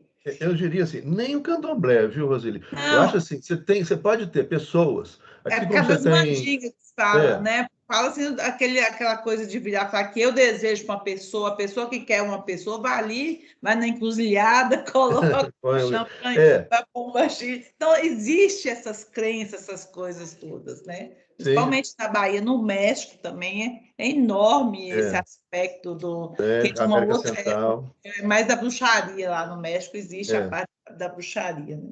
Mas também eu acho que há muita disso. Assim, eu acho que esse medo, né, esse preconceito vem muito da incompreensão, né, mesmo. E também algo que acontece, De que ler, também porque tem livros que explicam sobre. vem, Inclusive, as histórias são muito ricas dos orixás, muito é muito rica. rico, muito rica. Inclusive, o mito fundacional Aí eu tenho um livro aqui sobre isso. Mas eu já li, depois eu vou achar. Eu tenho um livro e tem um livro em quadrinhos também sobre a fundação do mundo, né, para algumas, vamos dizer assim, teologias de origem africana, né? O candomblé, a umbanda, etc. É semelhante, você vai pegar. Tem a história do paraíso, né, da expulsão do paraíso, você quebra uma escada que existia entre a terra e o paraíso, né, Olorum, né, que é o Deus, né, que é o todo, né, Orum, os orixás como, enfim, é muito rico. Inhaçã, São Que Jorge, são, Ogum, Oxum. você tem teses muito ricas nesse sentido, que mostram, por exemplo, que os orixás são a origem, por exemplo, que tudo começou na África, são a origem da teologia ou da mitologia grega, né? Que vai ser a origem da mitologia e da teologia romana, né? Então você pega esses deuses gregos, aí todo mundo acha lindo, né? Diana, deusa da Os guerra, titãs, né? né? Tem até a história dos titãs Está também, né? tudo, está tudo na teologia africana. Está tudo lá, a expulsão do paraíso, tudo lá. Tudo está lá, tudo começa na África. Casamento entre eles, quando um briga com o outro por causa disso, É, né? Então é tudo muito parecido mesmo. É muito muito, rica a história, é uma história muito rica. Muito rica. riquíssima. E que, infelizmente, e aí que eu digo, gente, esse sentimento assim, esse sentimento de raiva, né, de violência, ele vem do desconhecimento, né? Se as pessoas conhecerem, nós vamos ver como que há uma comunhão enorme, né, entre várias teologias distintas, né? É, de origem, inclusive de origem da vida, né? A ideia de Adão e Eva, a ideia que é uma mitologia, né? Que é estudado pela teologia cristã. Recentemente fizeram uma nova tradução da Bíblia a partir do aramaico, do hebraico, do grego antigo, né? Que é uma tarefa de exegese fabulosa, gigantesca, né? Onde você vai, muitos jesuítas, né? Assina uma revista francesa aqui de teologia, uns jesuítas falando, escreveram a Bíblia, primeiro trazendo um Deus que é um Deus que é, esse todo, né? Esse tudo, né? Que é vida, e vida em abundância, né? Abundância, que é natureza também, etc., como o Papa Francisco diz, na encíclica dele, Laudato Si, né? Da vida integral, né? Da vida em abundância, que toda vida tem que ser respeitada. Então, isso é algo e que vai trabalhar muito, né, dessa mitologia da Torá, do Velho Testamento, que são mitos fundacionais do povo hebreu, né? Então, você pode ali, um texto de teoria do Estado. Eu tenho que achar essa revista aqui. Né? Ali é como se constrói a identidade do povo hebreu na Torá, com mitologias, ou seja, com valores e histórias que são contadas, né? Mas histórias são contadas de uma maneira, né, ficcional, como era contada. Aí a gente tinha que entrar na discussão sobre história. E tem um filósofo francês, vou pegar esse livro, depois eu vou recomendar para vocês. Sensacional, tem que ler. Como que os antigos contavam história? Então, a forma de contar a história dentro de um universo de imagens, né? De invenções que reforçam, né, a história. Então, você tem essas coisas míticas, que são mitos, né, mitologias, são histórias com E, né? Embora os gramáticos acabaram a história com E, eu continuo escrevendo e falando história e história, né? A história é justamente a interpretação. Interpretação segundo os valores, segundo as tradições, as mitologias, as crenças, né? Que fazem parte. A história é contada em meio a tudo isso, né? E isso é o Velho Testamento. E tem que ser visto como isso, né? Não é. Eu vi uma vez uma fala de um padre jesuíta, uma belíssima, ele falando, por exemplo, o milagre da transformação da água em vinho, né? E como Jesus era um cara legal demais, né? É um cara do bem, é um cara que ria, um cara que ia à festa, é um cara que tomava vinho, né? O vinho não enchia a cara, né? Mas tomava vinho, ia à festa, né? E aí acaba a festa, né? Acaba o vinho na festa. E aí ele vai transformar a água em vinho. né? E como é que essa teologia, por exemplo, de alguns, né, católicos, jesuítas, né, trabalham, que eu prefiro muito mais, né? Qual é o milagre que Jesus ensinou ali? Né? Não foi um milagre de... Aí ele chegou e fez mágica. Pum, aqui a água virou vinho. Pum, fez mágica. Claro que não, né? Deus não ia mandar o seu filho em forma humana para fazer mágica. Pum, faz mágica, agora pum, apareceu peixe. Pum, não. O que ele fez? Ele fez o milagre da solidariedade. Ele ensinou as pessoas a serem solidárias. Ele foi entre os vizinhos, né, e recolheu o vinho para que a festa continuasse. É o milagre da solidariedade que todos nós podemos fazer. Olha que coisa sensacional, que coisa maravilhosa.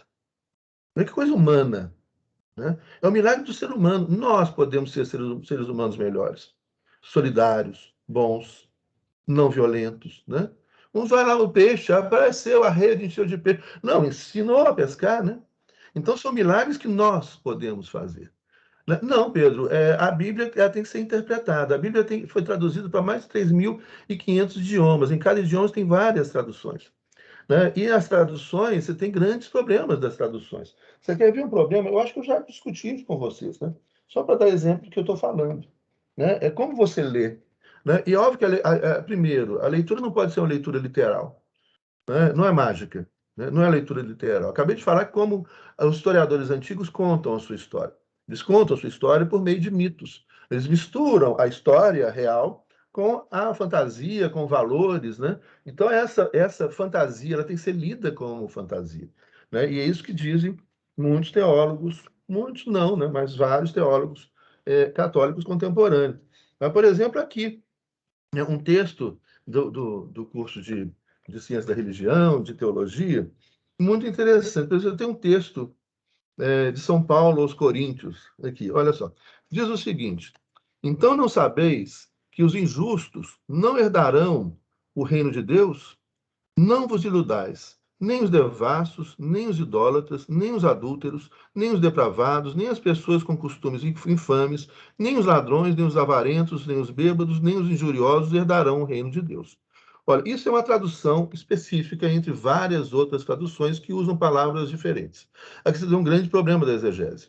Né? Ou seja, qual é o sentido que aquela palavra em hebraico tinha quando ela foi escrita? Então, o primeiro problema, né? Isso aqui não é o texto original, isso é um texto traduzido que não corresponde às palavras que foram escritas lá. Esse é o primeiro problema. Né? Lutero, quando faz a primeira tradução, né, para o alemão, uma língua moderna, a grande dificuldade que ele tinha é que ele não encontrava correspondentes nas línguas modernas, no alemão moderno, ele não encontrava correspondentes às palavras que existiam no hebraico antigo. Né? E o hebraico hoje utilizado é isso.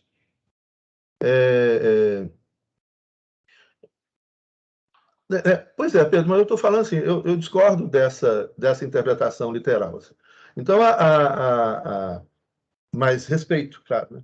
Então, você tem, nessa palavra que foi escrita ali, né, um sentido que ela tem histórico, da época que ela foi escrita. Então, aquele sentido é que é difícil de resgatar. Né? E aí você tem, por exemplo, mais Sim, claro, também. Eu só estou querendo colocar assim, tudo por causa da Suíça aqui e falar da briga entre os cristãos. Aí nós não vamos brigar por causa disso, né? Eu sou cristão, você é cristão, eu te respeito, você me respeita, e a gente pode conversar sobre isso, é claro, né? Então, e é isso que os suíços buscaram aqui no sistema diretorial deles. Então, você tem... Né, exatamente. Estamos juntos. Então, mas o que eu estava querendo falar é justamente esse problema das palavras. Né? Primeiro, você tem um contexto cultural, né? Então, como que se lê aquilo? Como que se conta a história naquela época? Qual é o significado? Ou seja, quando a gente fala em tradução, a primeira questão, que às vezes que é uma ideia que vem é de que existem, traduzir um idioma é simplesmente você encontrar a mesma palavra daquele outro idioma que tem aquele idioma. Não é assim. Não é assim entre os idiomas modernos. Né? Não é assim entre os idiomas que existem hoje. Né? Não é assim entre idiomas antigos e novos, e idiomas que vão mudando. As palavras vão mudando de sentido no tempo. Né? Então, não há uma palavra correspondente àquela palavra. Então, por exemplo, liberdade, né? Para nós que falamos português, ascatazuna, para quem fala o basco.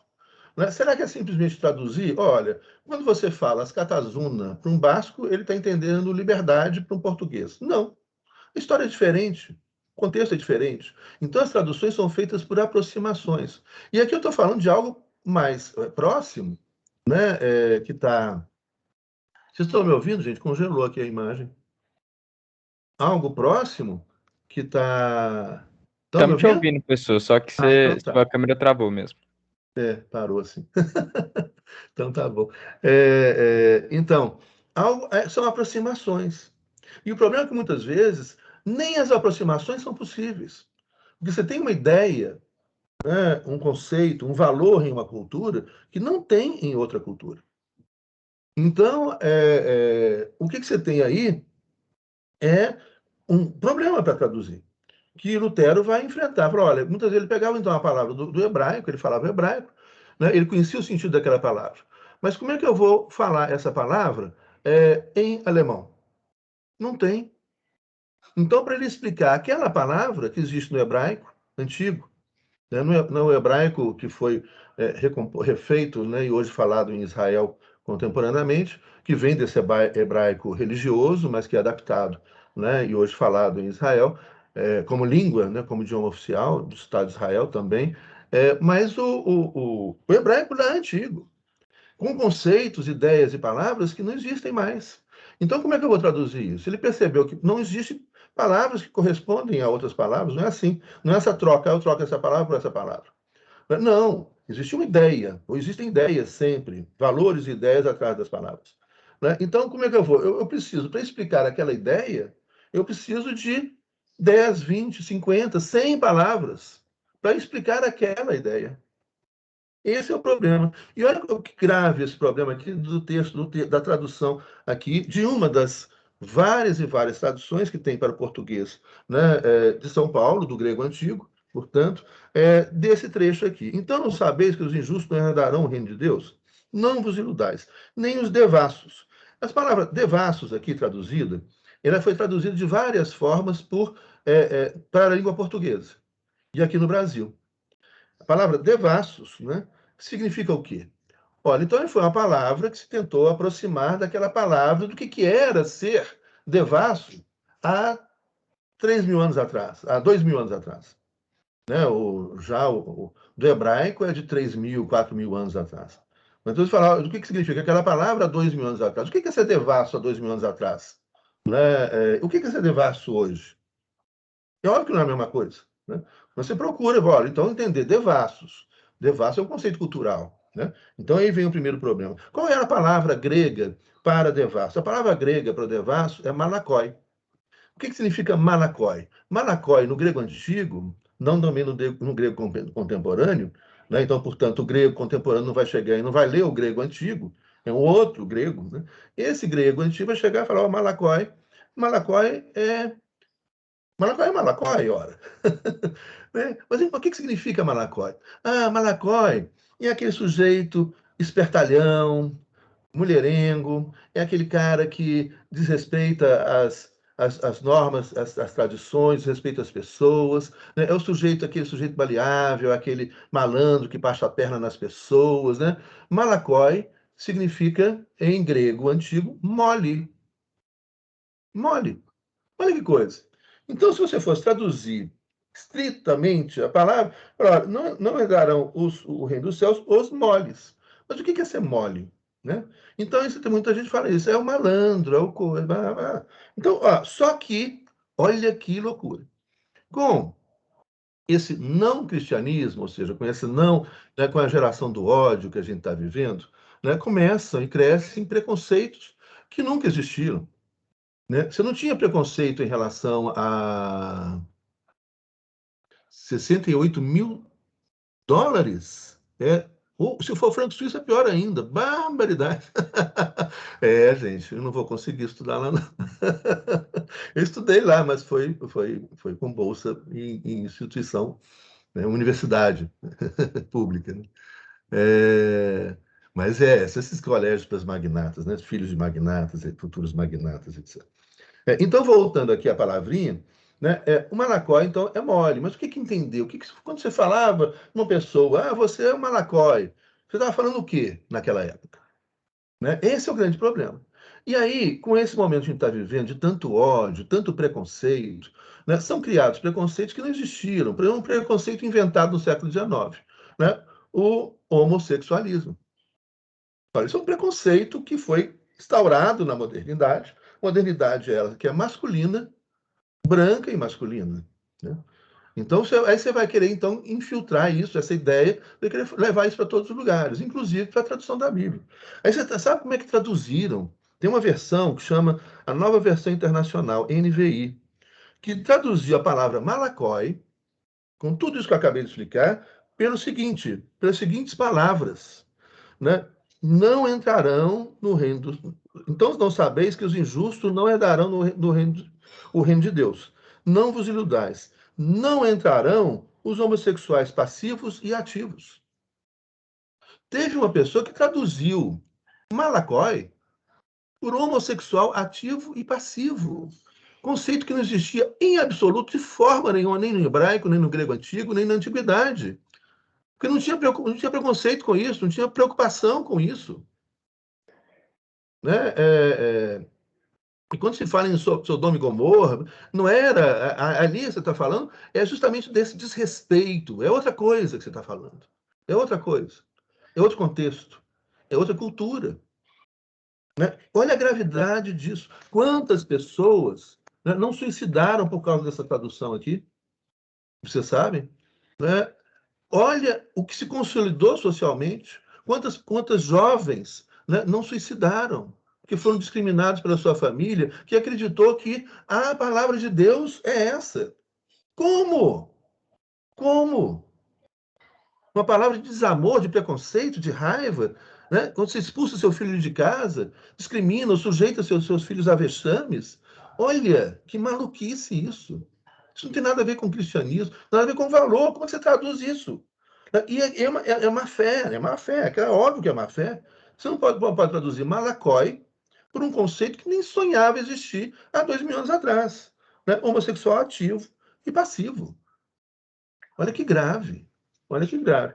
E aí, continua. Aqui, esse texto que eu estou mencionando a vocês, né, vem de um teólogo protestante, batista, da Igreja Batista. Importantíssimo, né, riquíssimo. Mas é isso. E aí, então, para concluir, os suíços, então, para evitar a briga por causa de religião, que é enorme, que é por causa de poder terreno, né, eles, então, vão criar um consenso religioso. Então, eles partem do primeiro princípio. A Suíça é um Estado cristão. A Suíça tem como origem um dos grandes teólogos protestantes, né, depois de Lutero, né, que vão influenciar a teologia cristã na Europa e no mundo, que é Calvino, né, do qual vem o calvinismo e a teologia de influência calvinista, assim como a teologia luterana. E a partir do cisma, né, cristão, da separação dos protestantes, por que são chamados de protestantes?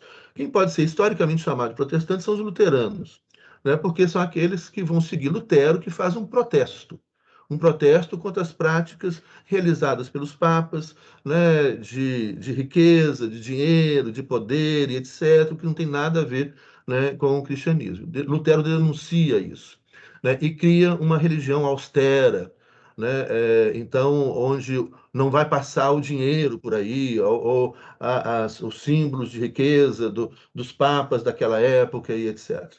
Então, a austeridade é algo que marca o início, né, do luteranismo, do protestantismo, e que marca o luteranismo e o calvinismo até hoje, na Suíça, né, no norte da Europa e etc. A partir daí vieram outras rupturas, aí rupturas muitas vezes que foram inspiradas por motivações não tão nobres, né, mas que vão gerar religiões com teologias também muito importantes, né, como o anglicanismo, que foi criado pelo rei Henrique VIII, para afastar a influência da Igreja Católica no Reino da Inglaterra, né, onde então ele se apodera das terras da Inglaterra, etc. O metodismo, que surgiu entre trabalhadores do sul da Inglaterra, o presbiterianismo, que surge na Escócia, no norte, né, do Reino Unido, e daí vão surgindo outras que vão se fragmentando muito. Então a gente vê no século XIX, final do século XIX, início do século XX, né, a ideia é um texto que foi escrito, divulgado, chama The Fundamentals, que alguns cristãos mais radicalizados vão trazer a ideia de um fundamentalismo, né? Ou seja, de que existem palavras que não são discutíveis, né? Que eles é que dizem o que é verdade na Bíblia, é aquela palavra, é aquela tradução, aquilo não se discute, etc, etc. Ou seja, vem o fundamentalismo. E aí, então, você tem um crescimento e uma fragmentação enorme, onde passam a existir milhares de denominações cristãs nos Estados Unidos e dos Estados Unidos, né, isso vai se espalhando para alguns lugares do mundo. E que criam, então, toda essa imensa, né, diversidade teológica e dessa imensa diversidade de teologias, de interpretações, de compreensão, né, do texto sagrado. E aí, então, para isso, então, os suíços criaram algo, falaram, todo governo tem que ser cristão, isso mudou, isso foi durante o século XX, hoje não. E desses, você tinha que ter, entre os 7 membros do governo, né, os alemães seriam sempre protestantes, luteranos, calvinistas, né, sempre protestantes, os franceses e italianos sempre católicos. Então, no governo, você teria quatro protestantes e 3 católicos, sempre, no governo da Suíça. Isso foi, como eu disse, até o século XIX. Esse século XX, né, que é o século do fim do mundo moderno, né? Então a gente tem aí um apocalipse moderno, né? Pode não ser apocalipse geral, mas o Apocalipse é outro livro que precisa ser muito estudado. Tem estudado muito de novo o Apocalipse, muito interessante, né? Apocalipse é o fim do mal, né? Quando o mal se revela, né? É a revelação do mal. É o que a gente está vendo hoje. O mal está aí revelado, falsos profetas, né? Profetas que se enriquecem com o dinheiro dos seus fiéis pobres, né? De um falso Messias no poder do Brasil, esse falso, né? Essa falsidade que se revela com toda a sua brutalidade, né? Então isso aí é um apocalipse, né? É uma revelação. Que quando então o mal é revelado, a gente pode destruir o mal, né? E construir algo do bem, né? Isso é o apocalipse, né? É a revelação, né? A destruição do mal, né? E a construção de um mundo, né? Do reino de Deus, né? Do mundo do bem, né? Onde só esses, né? Só o bem estará presente. Isso é muito atual, né? Muito interessante. E, obviamente, é um livro que tem que ser lido dentro de todo o seu contexto, né, de toda a sua mitologia, de todas as suas representações, né, que representam valores. Então, é ler, não ler como fosse literal, né? Isso jamais. Isso não se faz com nenhum texto, né? Uma interpretação literal descontextualizada, principalmente contextos históricos ou contextos religiosos, no qual existem livros, milhares, milhares de livros escritos, né, sobre teologia e sobre essas compreensões, né, que são tão fascinantes. Então, hoje a gente está vivendo justamente o fim desses sistemas, né, que a gente estudou esse semestre. O fim do sistema mundo moderno vai chegando ao seu final, né? Os sistemas políticos se encontram todos em crise. O sistema econômico se encontra em crise radical. Está de novo aí a miséria, né? Um monte de pessoas morando na rua, né? Em situação de rua, aqui em Belo Horizonte, no Brasil e no mundo, pelo mundo afora, inclusive em países ricos, né? Que podiam, com parte do seu orçamento, acabar com o desabrigo no mundo. Pegar uma parte pequena do orçamento bélico dos Estados Unidos, acaba, todo mundo passa, um mês seguinte passa a morar, né? Falta o quê? Né? Não é uma questão de economia, né? que falta. Não é um problema econômico. Falta ética, né? Falta bondade, falta empatia, falta amor. O que está faltando é isso. Falta amor. Porque os problemas que estão aí são fáceis de serem resolvidos. Só que a gente só agrava esses problemas. Por quê? Por causa do individualismo, do egoísmo, da ganância, da competição, do desamor, do ódio, do vazio. Como disse Santo Agostinho, o vazio é o mal, é a própria essência do mal, que está aí, né, no poder do Brasil, no poder desse sistema econômico ganancioso que dominou o mundo. Bom, a aula acabou virando uma aula de teologia, mais uma vez eu digo, eu gosto de estudar muito, né, mas não é uma aula de teologia, mas que a gente vai, né, fazer essas reflexões, né, aí dentro de uma teoria do Estado, né? Lembrando que eu falei, o Velho Testamento é uma teoria do Estado hebreu, né, do Estado de Israel. Interessantíssimo. Vocês podem ler dessa maneira, né? Como uma teoria do Estado. Bom, aí passamos então agora para finalizar do sistema diretorial cubano. Aí, Lucas, sistema diretorial cubano. O sistema diretorial cubano, ele ocorre dentro do sistema socialista. Então, a primeira construção teórica que se faz, né, é um governo popular. E, portanto, quem está no poder é o povo, de forma horizontal. Então, não haverá aquela hierarquização do poder, e dentro da lógica de uma economia socialista, não há, portanto, classes sociais. Então, não há nos sistemas econômicos socialistas, né? Agora, na China há, porque a China não é mais um Estado socialista, mas também a China não é um Estado capitalista, nem um Estado liberal. A China é a China, é complexo, é sui generis, é o que eles construíram, que o Vietnã vai seguindo e que Cuba agora quer começar a seguir esse caminho chinês. Mas a ideia do sistema, inicialmente, do sistema de economia socialista, era um sistema onde tudo era dos trabalhadores e onde só existem trabalhadores. Então, não existe a figura do capital, do capitalista, né, que então vai ter lucros e vai então colocar as pessoas para trabalhar para ele, e ele vai ganhar sobre a diferença que ele paga para o salário e que ele vende o seu produto. Ou seja, o trabalhador, ele constrói, ele produz muito mais riqueza do que ele ganha como salário.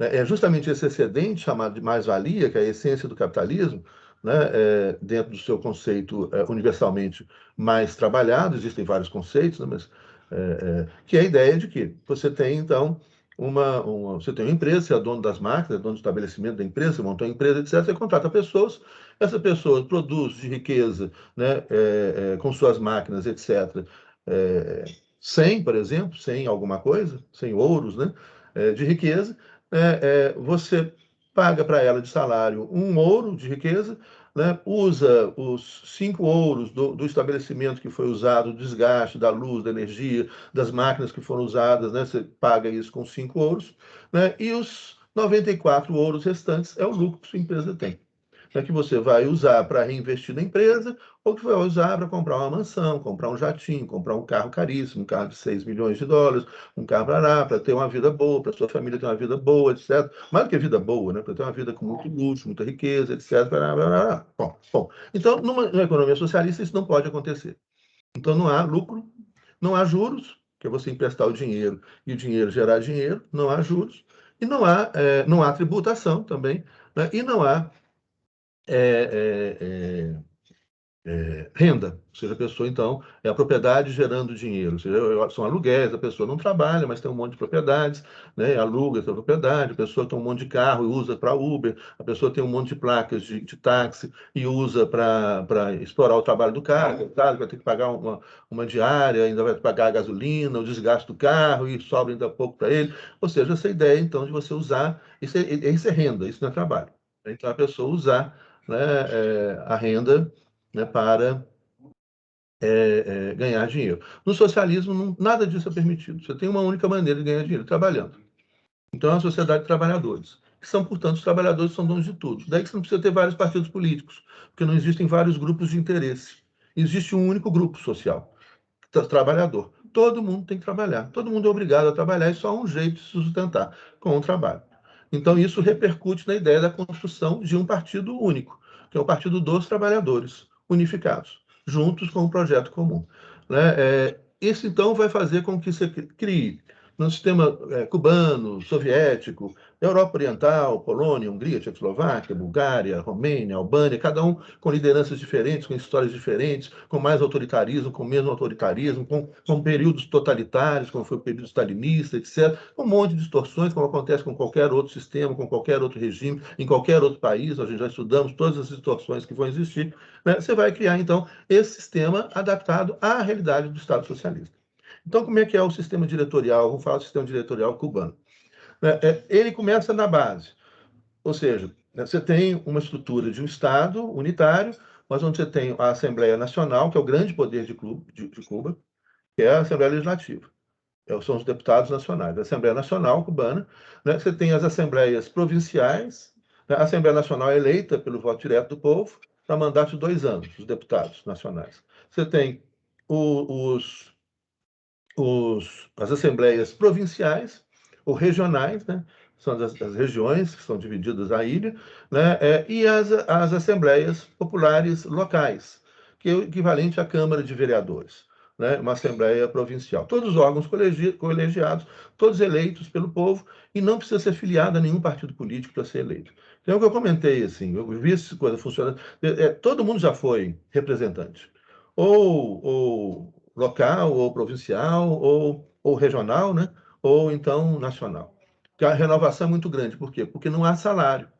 É um poder de trabalhadores, então não faz o sentido do sujeito parar de trabalhar, né? E a política não é o trabalho, a política, todos devem fazer a política para o bem de todos. Então você tem ali, né, todos trabalham, todo mundo continua trabalhando e vai ainda exercer aquela função política, né? Logo, então, é um revezamento muito grande, porque fica muito pesado. O cara tem que trabalhar, né, de manhã e de tarde e se apresentar na sua Câmara de Representação, né, para fazer as leis, para discutir o governo, para discutir as questões, etc, etc. Então, você tem uma outra característica, são parlamentares não pagos, né? Ninguém é pago para fazer política. E você tem, dentro da Assembleia, então, o Poder Nacional, você tem o Conselho de Estado. Então, como a Assembleia são mais de 600 deputados, você tem um Conselho de Estado que funciona diariamente, que é escolhido pelos 600 deputados para funcionar, né, diariamente. Ou seja, você não precisa reunir os 600 deputados todos os dias, né? Então, você reúne para grandes questões, né, para grandes discussões, o Conselho de Estado, que é, então, um órgão permanente do Legislativo, é que vai funcionar diariamente, escolhido pelo Legislativo, que é escolhido pelo povo. E você tem ainda o Conselho de Ministros, que é o diretório, o equivalente ao diretório. Esse diretório, a nova Constituição cubana, não faz menção ao número de membros, eram 35 membros. Então, o diretório, o governo cubano, é formado por 35 ministros. Você tem, então, um primeiro-ministro, vice-ministros e ministros de variadas pastas, que são escolhidos pelo parlamento, né, que é o governo subordinado ao parlamento. O parlamento pode intervir no governo a hora que quiser. Qualquer política que o governo, que esses 35 membros, deliberarem, né, pode ser revista pelo parlamento, né? Então, o grande poder do parlamento, o sistema diretorial ali, né? E tem agora, depois da Constituição de 2019, você tem a eleição de um presidente da República. O presidente da República não decide nada sozinho, né? Ele é um chefe de Estado, então ele representa o Estado nas relações internacionais, que era a função do Raul Castro e do Fidel Castro. Era uma espécie, assim, obviamente guardadas as proporções, como eles eram líderes revolucionários, muito respeitados pela história cubana, etc. Eles eram chefes de Estado, né? Mas o governo sempre foi um governo do diretório, era um governo do colegiado, que era escolhido pelo parlamento, que, por sua vez, era escolhido pelo povo, né? Morre o último grande líder revolucionário que ainda é vivo, né? O Raul Castro, já está bastante velhinho, mas ainda saudável e tudo, mas ele se afasta, né, da função de presidente, e aí então a nova Constituição estabelece eleições periódicas para presidente. Deixa de ser um cargo honorífico, permanente, né, ou vitalício, como era para o Fidel, e passa a ser um cargo eletivo, mas continua sem poder efetivo. Ou seja, tudo que o presidente faz, que o Miguel Dias-Canel faz, etc., pode ser revisto pelo diretório, que pode ser revisto pelo parlamento. Ele deve obediência ao parlamento e ao diretório, que é o governo, essencialmente. Ele é um chefe de Estado, né? Uma espécie aí de rainha da Inglaterra, né? Ou rei da Espanha, ou rei da Bélgica, ou rainha da Holanda, ou rei da Suécia, né? Um chefe de Estado, né? Que era a função, então, aí do Fidel, né? Depois do Raul, etc. Bom, a gente acabou, Felipe. Acabou, né? Isso aí, Tá bom né? demais. Bem simplificado, né? Para a gente entender o funcionamento desses sistemas, né? E é isso aí, gente. Obrigadão, então. Até a próxima semana. Nós vamos entrar na matéria final e aí acabamos. Ok, valeu, Obrigada, professor. Muito professor. obrigado. Até semana que vem. Até semana, Põe as Obrigado, notas José. lá, Semana que vem. professor. Oi, As até notas. semana que vem. Oi, o que foi? Põe as notas. Ah, hoje. Deixa eu só anotar aqui o valor de um colégio na Suíça. Barbaridade. 68 mil a 150 mil. Aí o valor. Ou é o Eudos? Isso aí. Olha, a Suíça tem dinheiro próprio, né? Que a Suíça É não o faz. franco. Então, franco. Se for franco suíço, o franco suíço é muito mais valorizado que o dólar, mais valorizado que o euro. Mas é quase perto da Libra.